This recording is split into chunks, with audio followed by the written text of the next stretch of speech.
Hello बच्चों, नमस्कार। आप लोग देख रहे हैं यूट्यूब चैनल MCI और मैं हूं विकास त्रिपाठी। बच्चों, आज हम लोग कक्षा 10 में विषय गणित में चैप्टर नंबर 6 समरूप त्रिभुज, जिसको किताब में केवल त्रिभुज लिखा गया है, इसके बारे में पढ़ेंगे।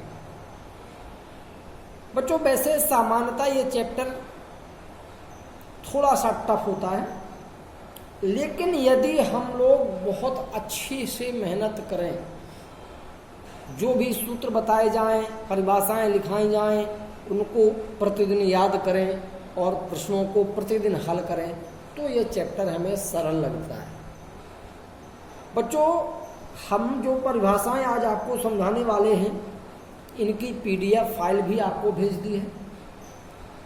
पिछले दिन की PDF फाइल में केवल 3 पेज थे, लेकिन अगले PDF में 5 पेज होंगे, जिसमें 3 पिछले और 2 नए पेज होंगे। इन सभी परिभाषाओं को आप लोग नोट कर लेंगे और इनको बहुत अच्छे से याद कर लेंगे, तो आपको एक्सरसाइज के प्रश्नों को समझने में सरलता होगी।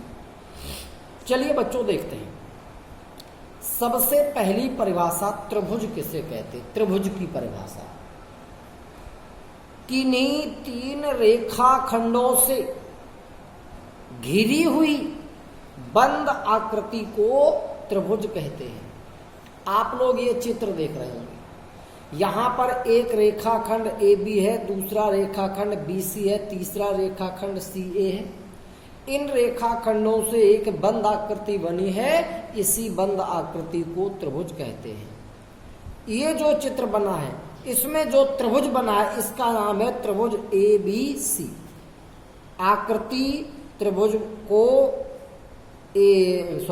चित्र में त्रिभुज ABC एक त्रिभुज है। ये जो त्रिभुज बना है ABC, इसका नाम है त्रिभुज ABC।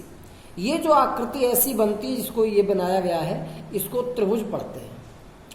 अब त्रिभुज के मुख्य भाग, नंबर 1 भुजा, जिसको हम साइड कहते हैं, शीर्ष जिसको हम वर्टेक्स कहते हैं, और शीर्ष कोण जिसको हम त्रिभुज के अंतः कोण के नाम से भी जानते हैं, इसको वर्टिकल एंगल, अंतः कोण को इनसाइड एंगल भी कहते हैं। अब बच्चों, किसी त्रिभुज में भुजा होती क्या है? तो ध्यान दें, जिन रेखाखंडों से त्रिभुज बनता है, उन रेखाखंडों को त्रिभुज की भुजाएं कहते हैं।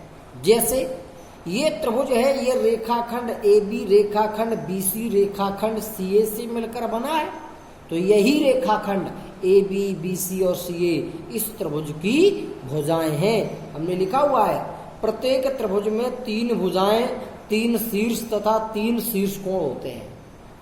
माने कोई भी त्रिभुज हो, भुजाएं भी 3 होंगी, शीर्ष भी 3 होंगे और शीर्ष कोण भी 3 होंगे। तो भुजा तो हम जान गए क्या होता है। जिन रेखाखंडों से त्रिभुज बनता है, उन रेखाखंडों को त्रिभुज की भुजाएं कहते हैं। अब शीर्ष क्या होती है त्रिभुज में? त्रिभुज की किन्हीं 2 भुजाओं के कटान बिंदु को त्रिभुज का शीर्ष कहते हैं। माने जहां पर त्रिभुज की 2 भुजाएं एक दूसरे को काटती हो, मिलती हो, वही बिंदु त्रिभुज का शीर्ष होता है। ये भुजा यहां मिल रही है, ये त्रिभुज का शीर्ष है। ऐसे ही ये भी त्रिभुज का शीर्ष है। अब आते हैं शीर्ष कोण।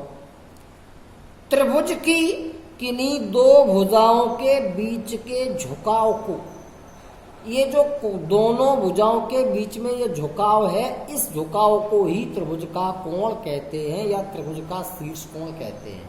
इसी को त्रिभुज का अंतः कोण भी कहते हैं।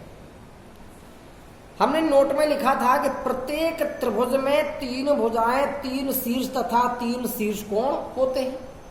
आपको जो चित्र दिया गया है यहाँ पर, इसमें AB, BC और CA भुजाएं हैं।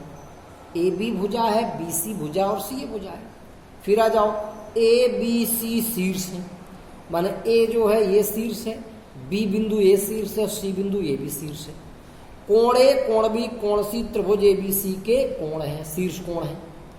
कोण ए मतलब बिंदु ए पर बना कोण ये वाला, कोण बी मतलब बिंदु बी पर बना कोण, और कोण सी मतलब बिंदु सी पर बना कोण, ये त्रिभुज के कोण है। किसी त्रिभुज के तीनों शीर्ष कोणों मतलब अंतःकोणों का योगफल सदैव 180 अंश होता है। ये जो शीर्ष कोण है इन्हीं को अंतःकोण कह सकते हैं, त्रिभुज के अंतःकोण। इनका योगफल सदैव 180 अंश होता है। अब बच्चों त्रिभुज का बहिष्कोण क्या होता है, इसमें त्रिभुज में एक और आता है बहिष्कोण। कक्षा 9 में ये सब हम लोग पढ़े हैं, एक बार इनको अच्छे से फिर रिवीजन कर लेंगे तो ये बात हम भूलेंगे नहीं। त्रिभुज में बहिष्कोण क्या होता है? त्रिभुज की किसी एक भुजा को बढ़ाने पर बाहर की ओर बने कोण को त्रिभुज का बहिष्कोण कहते हैं। त्रिभुज की किसी एक भुजा को आगे बढ़ाने पर जो बाहर की ओर कोण बनता है इसे त्रिभुज का बहिष्कोण कहते हैं। इस चित्र में ये कोण ACD जो दिख रहा है ये इस त्रिभुज ABC का बहिष्कोण है। कक्षा 9 में हमने एक प्रमेय पढ़ी थी जिसका नाम था बहिष्कोण प्रमेय। वो क्या थी? किसी त्रिभुज के बहिष्कोण का मान सुदूर अंतःकोणों के योगफल के बराबर होता है। अर्थात जो ये बहिष्कोण है इसका जो मान होगा वो इन दो अंतःकोणों के योगफल के, जिनको सुदूर अंतःकोण कहते हैं, इनके योगफल के बराबर होता है। अर्थात इस चित्र में ACD बराबर कोण A प्लस कोण B होगा। चूंकि ये बहिष्कोण है, ये इसकी सुदूर अंतःकोण है, तो बहिष्कोण का मान सुदूर अंतःकोणों के योगफल के बराबर होता है। अब बच्चों त्रिभुज में माध्यिका क्या होती है? त्रिभुज के किसी शीर्ष से सामने वाली भुजा के मध्य बिंदु को मिलाने वाले रेखाखंड को त्रिभुज की माध्यिका कहते हैं। यानी कोई त्रिभुज है,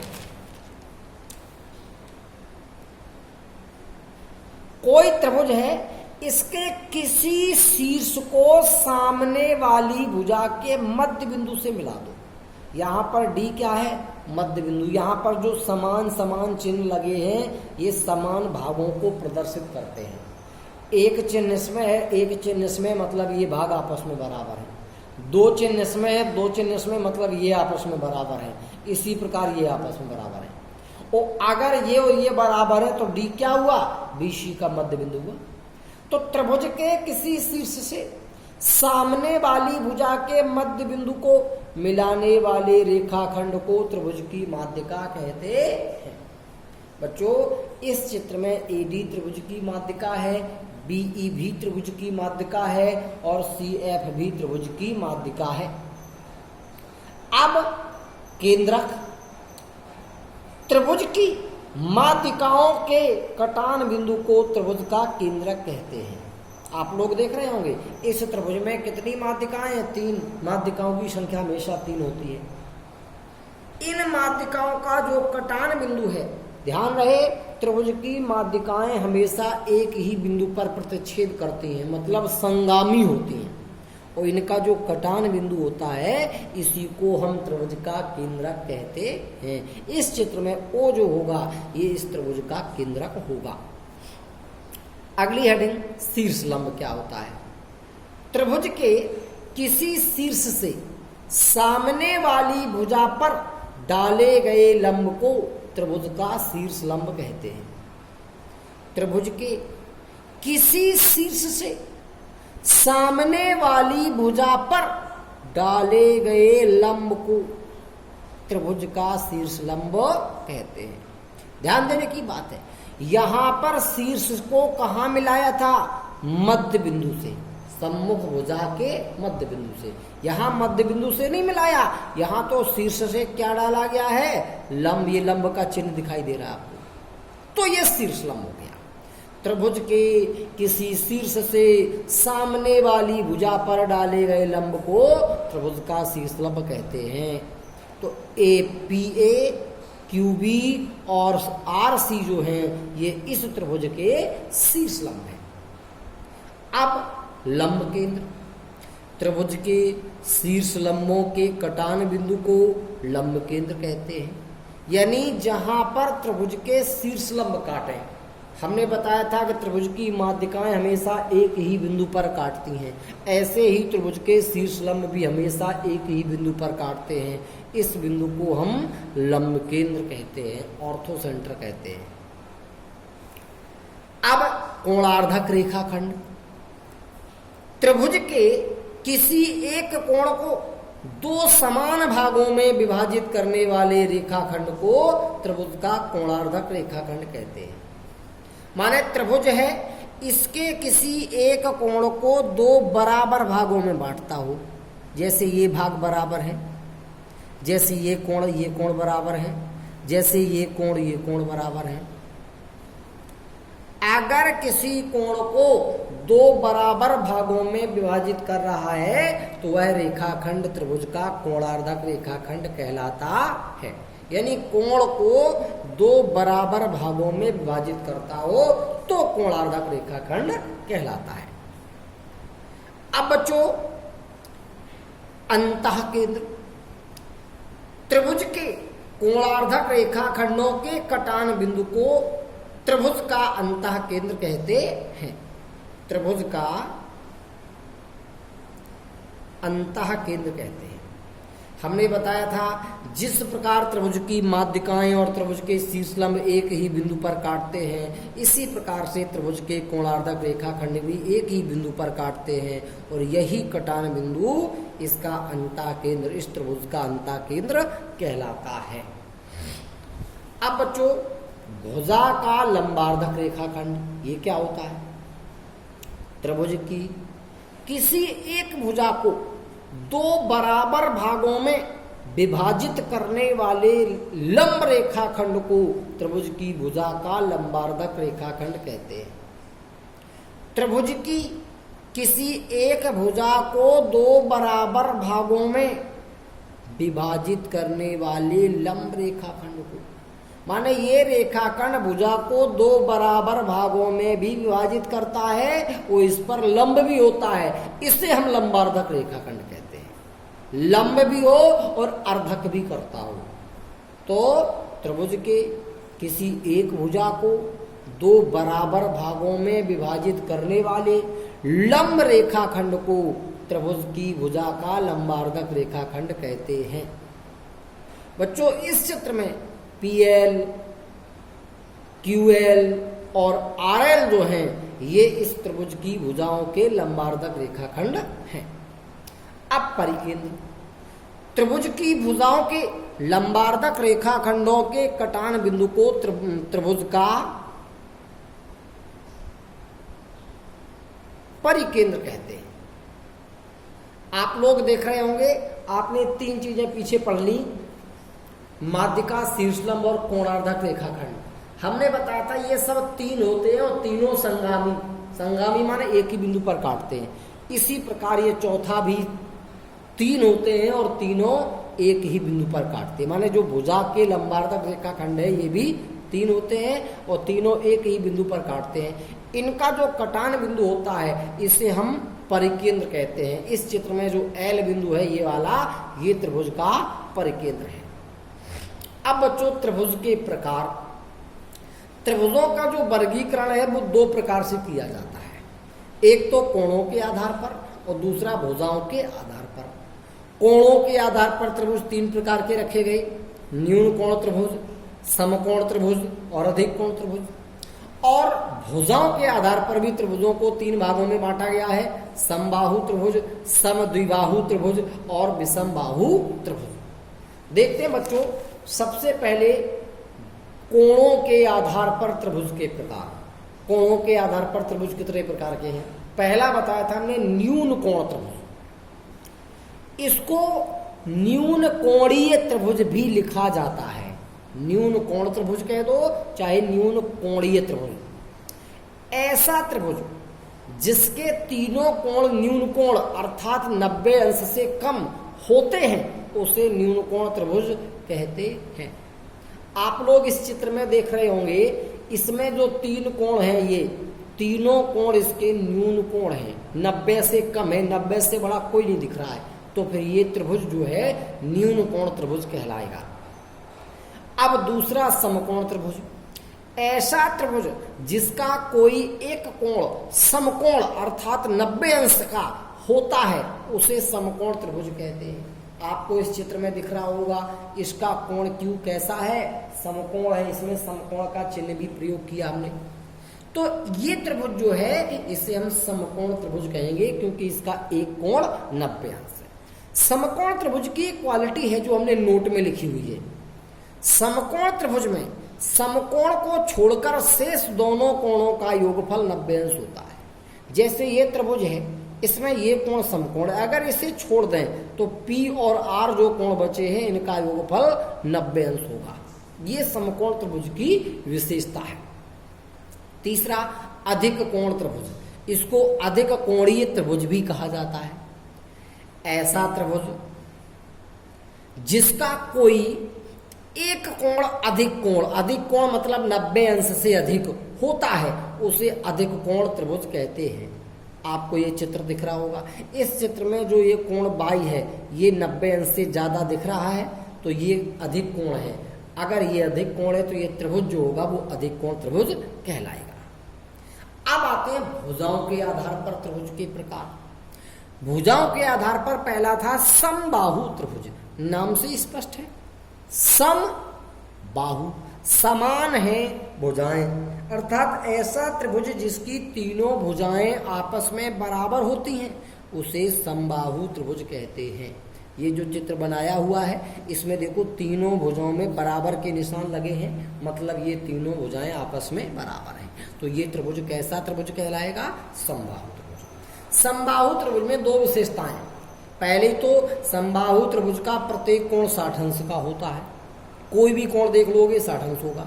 दूसरा समबाहु त्रिभुज में अगर हम एक ही शीर्ष से क्या क्या खींचें, माध्यिका खींचें, शीर्षलंब खींचें, कोणार्धक रेखाखंड खींचें या भुजा का लंबार्धक रेखाखंड खींचें तो ये चारों ही संपाती होते हैं, अर्थात एक दूसरे के ऊपर होंगे। अगर हम समबाहु त्रिभुज में एक ही शीर्ष से ये चारों रेखाखंड खींचेंगे तो ये एक दूसरे के ऊपर खींचेंगे, अर्थात ये चारों संपाती होते हैं। एक कोई रेखाखंड सवाल में खींचा गया हो, जैसे किसी त्रिभुज की माध्यिका खींची गई है तो हम उसी को शीर्षलंब भी कह देंगे क्योंकि शीर्षलंब भी उसी के ऊपर खींचा जाएगा। उसी को हम कोणार्धक रेखाखंड भी कह सकते हैं, उसी को हम भुजा का लंबार्धक रेखाखंड भी कह सकते हैं क्योंकि ये चारों ही संपाती होते हैं। दूसरा था समद्विबाहु त्रिभुज, ऐसा त्रिभुज जिसकी कोई दो भुजाएं आपस में बराबर होती हैं उसे समद्विबाहु त्रिभुज कहते हैं। आपको चित्र भी दिख रहा होगा, इस चित्र में हमने इनमें बराबर बराबर के निशान लगाए हैं, इसमें अलग लगाया, मतलब जे भुजाएं बराबर हैं ये उसके बराबर नहीं है, तो इसमें तो केवल दो भुजाएं आपस में बराबर हैं। और अगर किसी त्रिभुज में दो भुजाएं आपस में बराबर हों तो वह त्रिभुज एक समद्विबाहु त्रिभुज कहलाता है। इसमें भी बच्चों दो विशेषताएं होती हैं। समद्विबाहु त्रिभुज में जो भुजाएं आपस में बराबर होती हैं उनके सामने वाले कोण भी आपस में बराबर होते हैं। जैसे इसमें ये भुजा PQ और PR बराबर है तो PQ के सामने कोण R और PR के सामने कोण Q, ये भी आपस में कैसे होंगे, बराबर होंगे, कोण Q और R बराबर होंगे। दूसरी क्वालिटी क्या होती है, समद्विबाहु त्रिभुज में समान भुजाओं के कटान बिंदु वाले शीर्ष से खींची गई माध्यिका, शीर्षलंब, कोणार्धक रेखाखंड तथा भुजा का लंबार्धक रेखाखंड चारों संपाती अर्थात एक ही रेखाखंड होते हैं। समबाहु त्रिभुज में किसी भी शीर्ष से खींच दो ये चारों संपाती होंगे, लेकिन समद्विबाहु त्रिभुज में किसी भी शीर्ष से संपाती नहीं होंगे, केवल जो समान भुजाएं हैं उनके कटान बिंदु वाला जो शीर्ष होगा वहां से। अगर यहाँ P से खींचो चारों तो संपाती होंगे, अगर Q से खींचोगे तो संपाती नहीं होंगे, R से खींचोगे तो भी संपाती नहीं होंगे, क्योंकि ये केवल समान भुजाओं के कटान बिंदु वाले शीर्ष से खींचे जाए तो संपाती होंगे। और बच्चों लास्ट है विषमबाहु त्रिभुज, ऐसा त्रिभुज जिसकी सभी भुजाएं अलग अलग माप की होती हैं उसे विषमबाहु त्रिभुज कहते हैं। आप लोग देख रहे होंगे इसमें अलग चिन्ह है, इसमें अलग चिन्ह है, इसमें अलग चिन्ह है। मतलब तीनों भुजाएं अलग अलग माप की हैं, तो इस त्रिभुज को विषम बाहु त्रिभुज कहते हैं। बच्चों इस त्रिभुज की कोई विशेषता नहीं होती है। बच्चों एक बार फिर ध्यान देंगे, ये चैप्टर आपको तभी समझ में आएगा जब ये सारी परिभाषाएं, सारी प्रमेय जो भी आपको पढ़ाया जाए उसे प्रतिदिन पढ़ेंगे, प्रतिदिन होमवर्क करेंगे, जो सवाल दिए जाए प्रतिदिन लगाएंगे, जो प्रमेय कही जाए प्रतिदिन हल करेंगे। अगर ऐसा नहीं करेंगे तो फिर आपको ये चैप्टर नहीं आएगा। आपको चैप्टर अच्छे से आ जाए इसलिए आप प्रतिदिन होमवर्क करें, जो भी परिभाषाएं दी जाएं उनको बहुत अच्छे से याद करें। इसी के साथ बच्चों ये आज का टॉपिक कंप्लीट होता है। कल हम आप लोगों को त्रिभुजों की समरूपता के से संबंधित कुछ नियम आपको बताएंगे। बच्चों धन्यवाद, नमस्कार।